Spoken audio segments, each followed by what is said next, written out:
Hi, I'm Jenny Fish. And I'm Sarah Delaney. And we're from One Big Happy Yarn Company.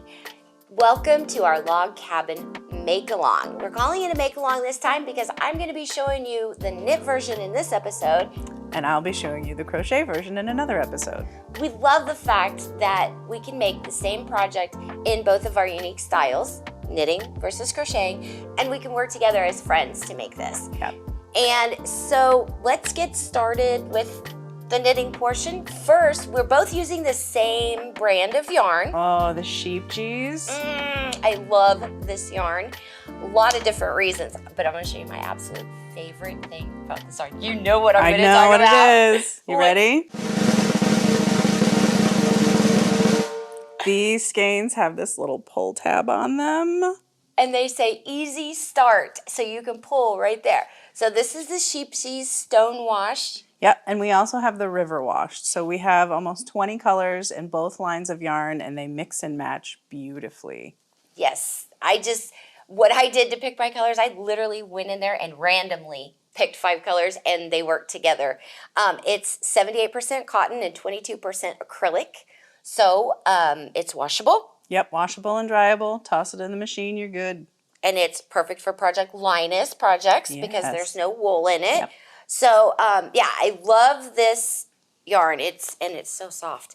For the knit project, the other main thing we're going to need is a US size 6 knitting needle. Now, I chose to use circular knitting needles because the way this comes together, there's a portion where you have a lot of stitches on your needles versus crochet. Right, where you're only going to need the hook. Yeah, so I recommend a 40-inch, 32-inch, or 40-inch cord on your circular needles. Super simple. We want to talk a little bit about the idea of the log cabin, where it came from. So it starts in the quilting world. I mean, this is a long time quilting pattern that folks have been making for years and years and years. And the center starts with a square. Mm-hmm. And now I've always heard that they normally start the center with like a red color or a deep color because that's the hearth or the heart of the home. Yep. And so I went with this orange color to start mine with. And super simple design. We make a center and then we work out from there. So I'll show you how we get started on the knitting. Yep. Okay, so I really want to talk about color choice. Yes. One of the key things that we've put in the pattern, both the crochet version and the knit version, is this handy dandy little schematic so that you can have fun with crayons and you can color in, or colored pencils or markers or whatever medium works for you. So you can pick the colors that you're interested in, color them out, see if you like how that all lays out. Because it's not just about the colors that you choose. Jenny and I both chose 5 colors, 5 different colors for each of us, but we laid them out a little differently. Do we want to show them that? Yeah, let's do. Yeah. One other thing I want to point out. Sarah is the organized one, and I'm the one that literally went like this and picked 5 colors. I did. I thought about my colors. And then I got them. I'm like, okay, now I got to lay these out so they're pretty. But I love the way they turned out. So. Oh, yeah. I love your color palette. It's so soft and bright. So with both of these blankets, you can see that we started with a center square. So Jenny mentioned that earlier. The original log cabin start with that hearth square or the heart square in the center. And then do you want to talk about how you laid out your colors? Yeah, I laid out my colors. I actually started a few different times until I got to where I liked the layout. And I found that by doing 2 strips of the log cabin in the same color, that it built this like secondary pattern. Yeah. And I liked that, so I stuck with that for mine. Yeah, it almost frames it out. Yeah. It's really pretty. I was a little more chaotic, but not totally chaotic. And I stuck with a sequence of 5 colors. So I started with, I labeled them in my crochet basket, in my project basket. I labeled them color 1, 2, 3, 4, and 5, and I kept using them in that same order all the way around. So there's a little bit of chaos. It shifts around a little bit, but I really like how it came out. And see what I did? Is if you see here, we've got yellow, green. Over here is yellow and green. So when I did that, I went through and then I flipped them. Oh, so nice. There is some kind of method to the madness behind this. Yeah.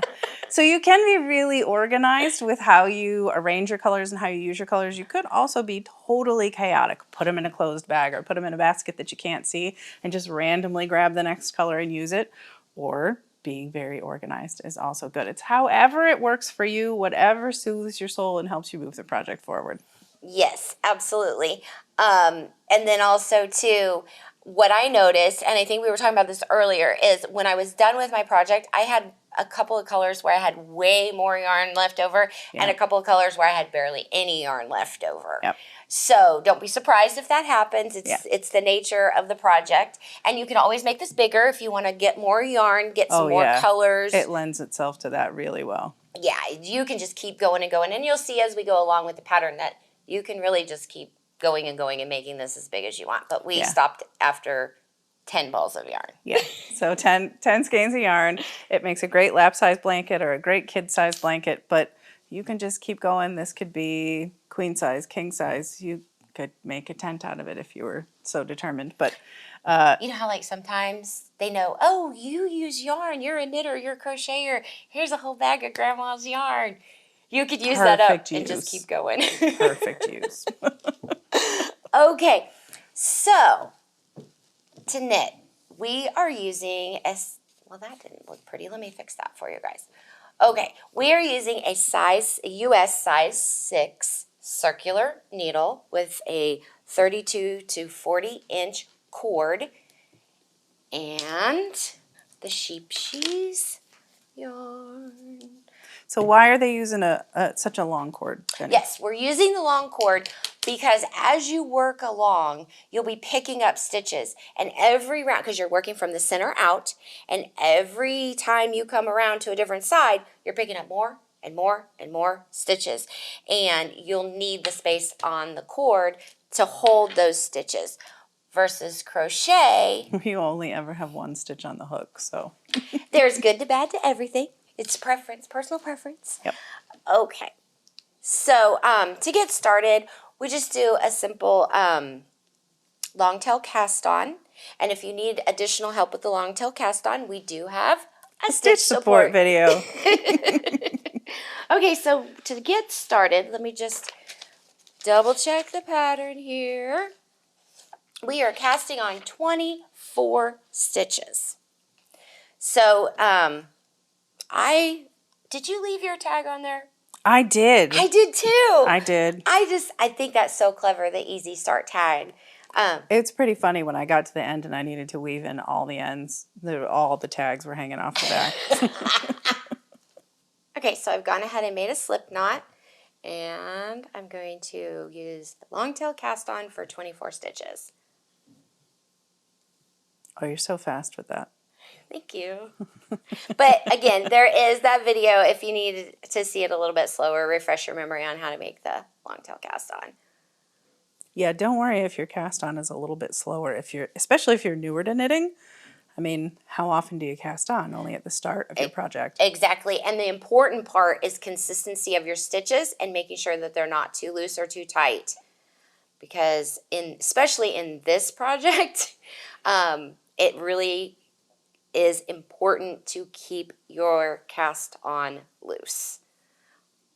Okay, so I've got my 24 stitches cast on.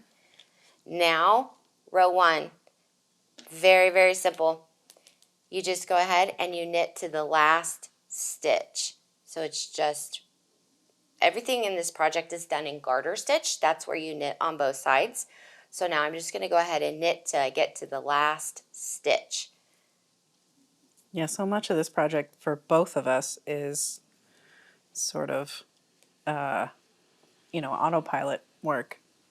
That's what makes this project great to work with a friend, because in most cases you get to talking, and then if you forgot where you were at or what you were doing, it's pretty simple to It's figure it okay. out. It's not lace or cables or baubles.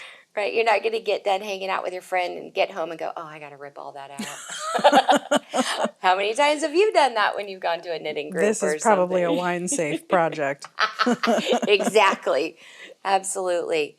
Okay, so I'm almost to the last stitch. I want to show you this little step, and then we'll just keep going and going and going. Okay, So I'm at my last stitch. What I want to do is bring my yarn to the front and slide that over. I'm not knitting into that last stitch, and there's a reason for that. By not knitting into the last stitch every row, so when I flip it over this way, now I'm going to knit into it, and then I'm not going to knit into this one. I'm going to bring my yarn forward and slip that last stitch. By doing that, it creates this nice little chain effect on the side. And that makes it so much easier when you're picking up your stitches around that center square. Now, I also want to talk about a gauge swatch. Yep. I didn't do one for this project. I didn't either. And the reason why is because my center square is what I would knit for a gauge swatch. Yep. So once I knit my center square, then I went ahead and just measured it. And I have another sample here where I've made my center square right here. So I've measured that, and my gauge ended up being 24 stitches and 40 rows in 4 inches. So you just keep going back and forth like I showed you. Once you have your rows here and you've got your square, then you're going to bind off and finish this. And so I just want to give you a quick little show on how we bind off. I do a normal bind off. Here's a tip. You're going to be picking these stitches up later. So when you're binding off, bind off loosely. And if you have problems with binding off loosely, it's like you just know that when you bind off, it's a little bit tighter than normal. Use another needle to bind off with, a bigger needle. Oh, and then back to gauge. Sorry, guys. We do want to go over this. If you have more stitches in 4 inches than what I have, then you want to go to a larger needle because that'll make a bigger stitch and then you'll get fewer in that 4 inch. Mm-hmm. If you have not enough stitches, too few stitches, then you want to go to a smaller needle because then that makes a smaller stitch and then you have more in that 4 inches. And I struggle with that concept in my head, just like I struggle between right and left. I don't know. I know. I think they're connected somehow. You want somehow. more, you need smaller. You want less, you need bigger. Doesn't seem like it should work, but it does. It's a conspiracy and it's theory. The same for crochet. It's not a conspiracy. Well, I got to blame it on something. Okay, and it's not raining today. It is not raining today. And Mercury is no longer in retrograde. Dang, that was my other one. And it's not Friday the 13th. No. Okay, let's get back to knitting and I'll show you how to bind off. It's super simple. And again, we also have a stitch support video for that as well. You knit 1, knit 2. Oh, that wasn't a knit. Okay, knit 1, knit 2. And be sure to make them loose. Now, something I want to show you guys, and this happens a lot, is you'll have a little thread that is not consistent or it pokes out a little bit. Completely normal. It will fall back into place. Just keep on going, but don't worry about that. I don't. Do you? Yeah, it's just part of the yarn. It'll work itself in. Yeah. Okay, so I knit 2 stitches. To bind off, I just pick up and pull over. And here's where you do not want to pull tight on your working yarn. You want to keep it loose. That's the point where a lot of times people that end up having a tight bind off, that's where they're making that. That's what gets them. That's the mistake. That's what gets them. That's where they're making that little tug there, and you don't want to do that. So keep it loose there. Then you just continue. I'm going to go ahead and bind off all of these stitches, and then I will have 1 stitch. There we go. I get to talking. Okay. So when you're both working on your projects and you get to the bind off row, maybe just say, don't talk to me for a minute. Just a minute. Oh, goodness. Yeah, my autopilot was starting to take over and I was just continuing to knit. But no, I'm binding off now, which is lifting 1 up and over the other all the way till I have 1 stitch remaining on my needle. And that doesn't take very long once you get into the flow of it. Yeah. And while I'm getting there, in the pattern, it's going to tell you to turn. Now, I had a lady in the shop the other day that was visiting with, and she told me this story about turning, and I had to laugh, and she was laughing too, so it wasn't a bad thing. But she said when she first learned how to knit, she was reading a pattern. She got her row 1 done, and then it said turn. And she was like, turn what? Turn my needles? Turn my yarn? What do I turn? Because in a lot of patterns, when you get to the end of the row, it just says turn. Turn where? Well, in this pattern, you have 2 turns. You have your end of the row turn, where you flip and go the other way, and then we're coming up on another kind of turn. So I wanted to, it just reminded me, I just want to throw that out there, that there are terminologies in knitting that if you're not familiar with, may throw you for a loop. So when you finish each row, you turn, and that means you flip your work and you go back the other way. Yep. And then when you finish your bind off For this project, you turn, but you do a different turn. Oh, the suspense is killing me. I'm almost I'm there, almost right? there. Yes. I mean, and I know what's coming, but it's still fun. We're getting there. Oh, I love having you here. Sarah and I are partners in crime. And we have so Good much trouble. fun together. Oh, yes. We have so much fun together. And we're We there. did that. Okay. One Here we last are. one. So I have 1 stitch remaining on my needle. Now and this is how my work was facing. Oh, and also too, this is the right side of my work.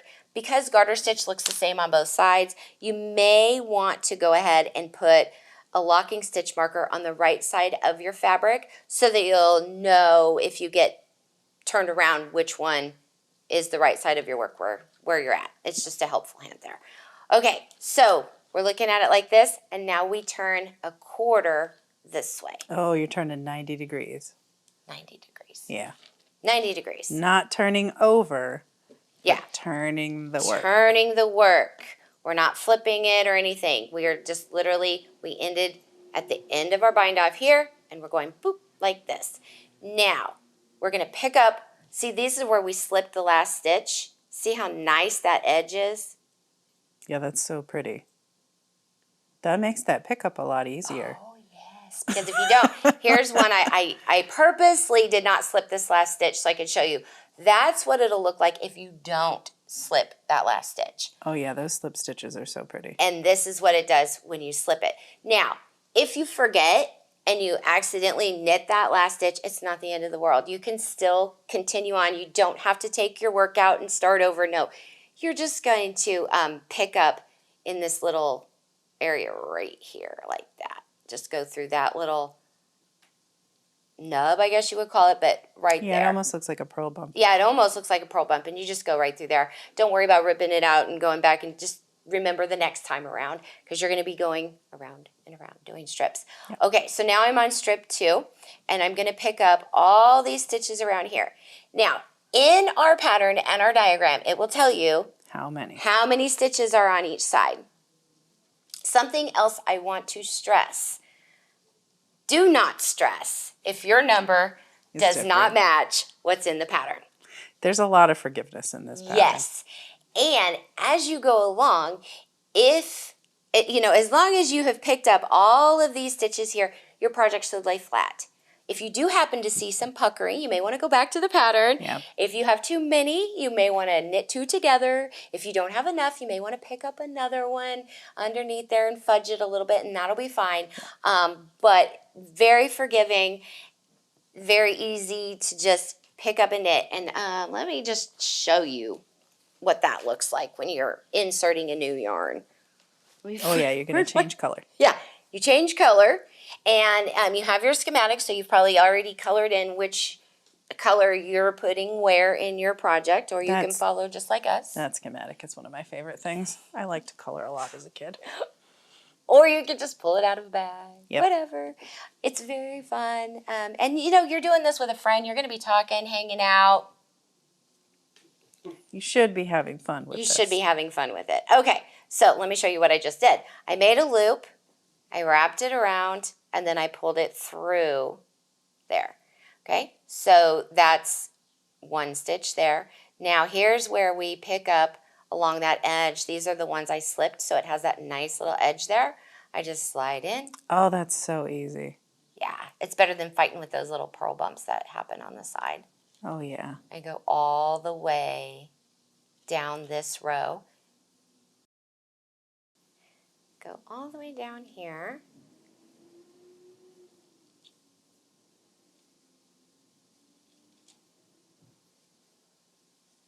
Yeah, that's one of the easiest pickups I've ever seen. Nice. Yeah, those slip stitches make a world of difference. Yeah, and they're so pretty. And then it also actually, I'm going to show you on my finished blanket when I get to the end here. I'm going to show you what it looks like on the back side of your blanket. Oh. This is my grandma. I love her to death. My grandma, though, every project, it didn't matter, especially with embroidery or cross stitch or whatever, she always looked at the back side of my work. Oh, yes. Always. See, my mama taught me how to knit and crochet. I taught her how to do cross stitch, but she would do the same thing. Always flipped it over. Okay, so here's the back side. See that nice chain? Yeah. It gives me such a pretty finished edge on the back side. And I'll show you, I want to show you on my finish. I'm proud of this. Grams would be proud of this. Look at these. Yeah, so pretty. Grams would be proud. Okay, so I've picked up all these stitches. Now what do I do? Well, I flipped it over.